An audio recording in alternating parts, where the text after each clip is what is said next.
Hello, എല്ലാവർക്കും റമദാൻ മുബാറക്. അപ്പോൾ ഇന്നത്തെ നമ്മളെ നോമ്പ് തുറ വിഭവങ്ങൾ എന്തൊക്കെയാണെന്ന് നോക്കാം. അപ്പോൾ എണ്ണക്കടിയായിട്ട് ഞാൻ ഉരുളക്കിഴങ്ങിൻ്റെ മസാല ബോണ്ടയാണ് കേട്ടോ ഉണ്ടാക്കുന്നത്. ഉരുളക്കിഴങ്ങെന്ന് മാത്രം പറയാൻ പറ്റില്ല, ഇറച്ചി കുട്ടിയുണ്ട് കേട്ടോ പൊടിച്ചിട്ട്.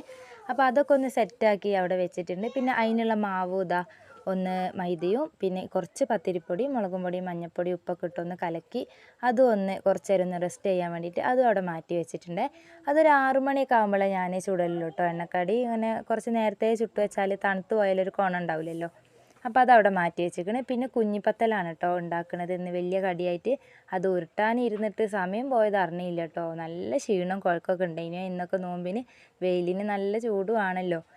അങ്ങനെ ഇതാ കുഞ്ഞിപ്പത്തൽ വേവിച്ചൊക്കെ വെച്ചിട്ടുണ്ട്. അന്ന് വറവിടാൻ നോക്കുകയാണ്. അപ്പോൾ അത് അതിന് വേണ്ടിയിട്ട് തേങ്ങയും പിന്നെ ചെറിയൊരു കഷ്ണം ഉള്ളി പിന്നെ ചെറിയൊരു തക്കാളി, അതിലേക്ക് കുറച്ച് മുളകും പൊടി, മഞ്ഞൾപ്പൊടി, ഇത്തിരി ബീഫ് മസാല. ബീഫാണ് കേട്ടോ ഇന്നത്തെ നമ്മളെ കറി.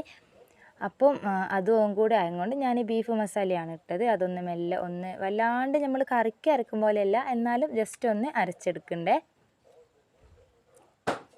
നാഫിമോനാണ് വീഡിയോ എടുത്ത് തരുന്ന ആൾ. അതുകൊണ്ടാണ് ഇങ്ങനെ ഇളകി കളിക്കുന്നത്. നിച്ചുമോളോട് ഞാൻ ചെടി നനക്കാനും പിന്നെ തിരുമ്പി തുണികളുണ്ടായിരുന്നു അതിലുമേൽ അതൊക്കെ എടുക്കാൻ പറഞ്ഞിട്ടോള് അതിൻ്റെ പണിക്കൊക്കെ പോയതാണ്. അങ്ങനെ നാഫിയാണ് ഇപ്പോൾ ഇത് എടുത്ത് തരുന്നത് കേട്ടോ. അങ്ങനെ ഞാനിതാ അതൊന്ന് അരച്ചെടുത്തു. വെളിച്ചെണ്ണ ഒഴിച്ചു, കടുക് പൊട്ടിച്ചു, കറിവേപ്പിലയും വേണം, കറിവേപ്പില ഇല്ലേനുവേ. പിന്നെ തേങ്ങ നമ്മൾ അരപ്പൊഴിച്ചു, പിന്നെ ആവശ്യത്തിനുള്ള ഉപ്പും ഇട്ട് മൊത്തം ഒന്ന് മിക്സാക്കി സെറ്റാക്കിയാൽ നമ്മൾ കുഞ്ഞിപ്പത്തലും ഇവിടെ റെഡിയാവും. ഞങ്ങൾ കുഞ്ഞിപ്പത്തൽ എന്നാണ് പറയൽ. ഇനിയിപ്പോൾ വേറെ ചൊറപ്പത്തൽ എന്നൊക്കെ പറയും ഇങ്ങനെ ഉരുട്ടി ഇങ്ങനെ ഇരിക്കണേ കൊണ്ട്. ഇനിയിപ്പോൾ നിങ്ങളവിടെയൊക്കെ എന്താ പറയുകയെന്ന് വെച്ചാൽ അതൊന്ന് കമൻറ്റ് ചെയ്യണം കേട്ടോ. അങ്ങനെ ഇതാ അതും അവിടെ സെറ്റാക്കി റെഡിയാക്കി. അങ്ങനെ 6 മണി 6:15 ആയിന്. നമ്മളെ എണ്ണക്കടി ഇതാ മസാല ബോണ്ട ഞാൻ അതും വേഗം ഒന്ന് ചുട്ടെടുത്തു. ആപ്പിൾ ജ്യൂസ് അടിച്ചിനു, പിന്നെ ഫ്രൂട്ട്സും ഉണ്ടായിരുന്നു. അപ്പോൾ ഇങ്ങനെയൊക്കെയാണ് കേട്ടോ ഞങ്ങളെ നോമ്പ് തുറ വിശേഷങ്ങൾ ഇന്നത്തെ.